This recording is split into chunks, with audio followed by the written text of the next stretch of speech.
Hey everybody, Daniel Johnson from the Venza Dutch office. Glad you're here for another reaction video. With me as always, Sean Shields from the Roswell office. Yes, he's auditioning to become a movie director from the 1920s. Yes. Okay, so Sean, Mr. Hollywood, always. With us, we got a couple of industry experts on the hot seat. Let's find out who they are. Let's start with you, Kim. Hi, I'm Kim Delaney. I am an associate publisher with Hospitality Upgrade magazine. Relatively new to the hospitality industry, but excited to be here, Daniel. Love having you. Thank you so much for being here. Caroline, tell us about yourself. Daniel and Sean, thanks for having me back again. I'm the product marketing manager for Certify. Lots of hospitality background. I'm super excited to talk about a hospitality subject with you. Fantastic. Okay, so the first time for Kim, veteran Caroline. The way this works, Sean's going to share something on his screen, and I've got a question for you. Let's find out what it is, Sean.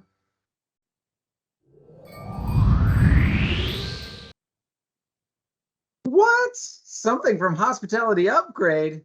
That's almost unfair to Caroline because Kim is clearly probably pretty intimate with the topic here. Nice to see. Yeah. So we love to share content from our friends over at HU. The title, A Flurry of Hotel Tech Company Mergers and Acquisition, marks the end of 2021. So the article, invite everyone to go to HU to check out the article. My question to you two is a simple one. Will we see a trend of M&A activity in hospitality, not only on the supplier side, but also on the hotel side? In 2022, this is your chance to do a little prediction. Will we see 2022 continuation of the trend, or will it taper off? So we'll go with the veteran Caroline. What do you think? I think you're going to continue to see this. I think that, especially with COVID-19, it's put companies in a position where they're needing these mergers. And I think you're going to continue to see it moving forward, and not just in tech, but I think in hospitality as well. There's going to be a lot of purchasing of other companies for some of the larger chains, whether it's a Marriott, Hyatt, Hilton, that sort of thing. I think you're going to see a ton of that moving forward. Okay. Very confident. Okay. Kim, what do you think?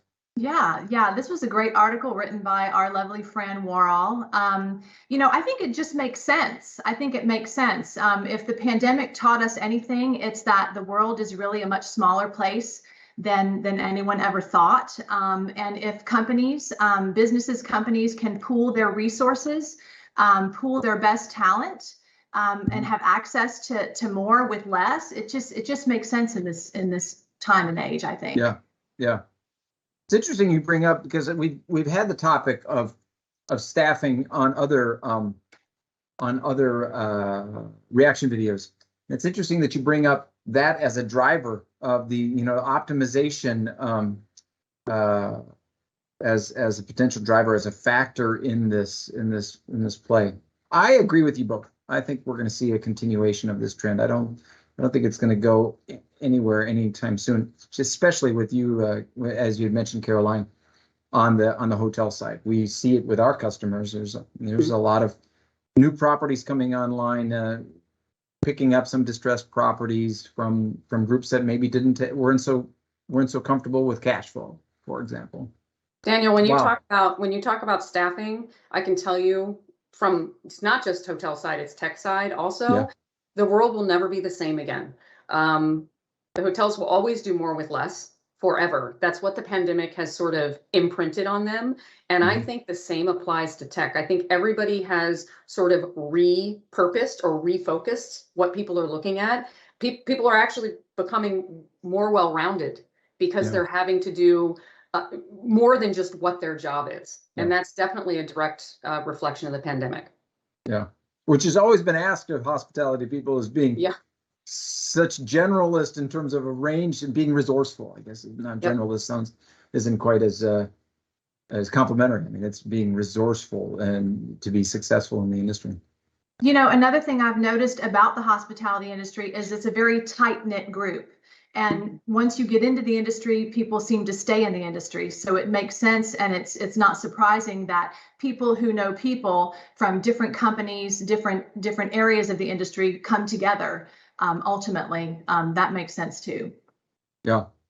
And people might not be in the spot that they love, or they think they love it, but then because they're being stretched to other areas, they might discover that that it makes more sense for them to be in different areas of the hotel, or maybe they were meant to be a general manager rather than a director. Like, I mean, Yeah. I think a lot of people are going to discover what their true love is. Yeah. Very cool. Well, thank you both for your reaction. Sean, any parting thoughts on M&A activity? Just watching, you know, bigger brands buy up boutiques. That's a lot of B's in there. Sorry. But you know, change, like Caroline's saying, change creates opportunity. You know, opens doors. Um, Looking at it from a positive standpoint. But that's it. Yeah. Very great.